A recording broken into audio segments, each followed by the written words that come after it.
ખાધો તું સ્વાદ આવ્યો એવું કે જોયું?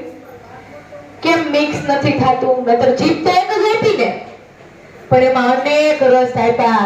ઈ કેમ મિક્સર, એનું મિક્સર કેમ નથી થતું? આ બંગલામાં સિસ્ટમ જ એવી ગોઠવી છે ભગવાને.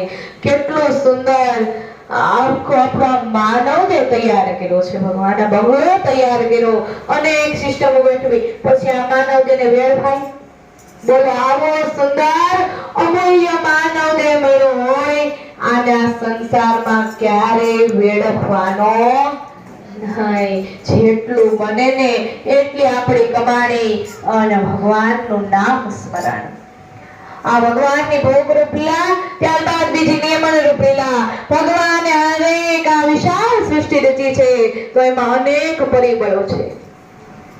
એ બધાને પણ ભગવાનના નિયમમાં રહેવું પડે. દરેક જીવ પ્રાણી માત્રને ભગવાનના નિયમમાં રહેવું પડે ને, એ ભગવાનની નિયમન રૂપલીલા છે.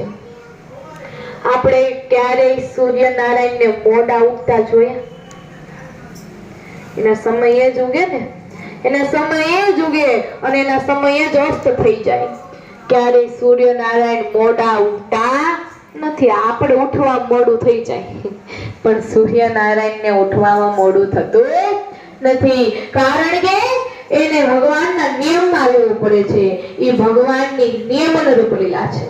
ત્યારબાદ ત્રીજી બહુરૂપ લીલા. ભગવાને સુંદર વિશાળ સૃષ્ટિ રચી છે, તો ભગવાન આમાં ખૂણે ખૂણે ન પહોંચી શકે. માટે પરમ તત્વ પરમાત્મા એક, પણ એના સ્વરૂપ અનેક, એટલે ભગવાન બહુરૂપ કહેવાય. બોલે કૃષ્ણ કનૈયા. સુંદર એ ભગવાનની બહુરૂપ લીલા.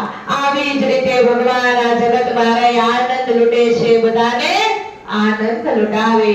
અહીંયા નેમી શાળામાં સુતજી મહારાજ શૌનકાદ ઋષિમુનિઓના ચારેય પ્રશ્નનો ખૂબ સુંદર ઉત્તર આપે. આગળ કથા સાંભળવાની જિજ્ઞાસા કરે છે. ત્યારે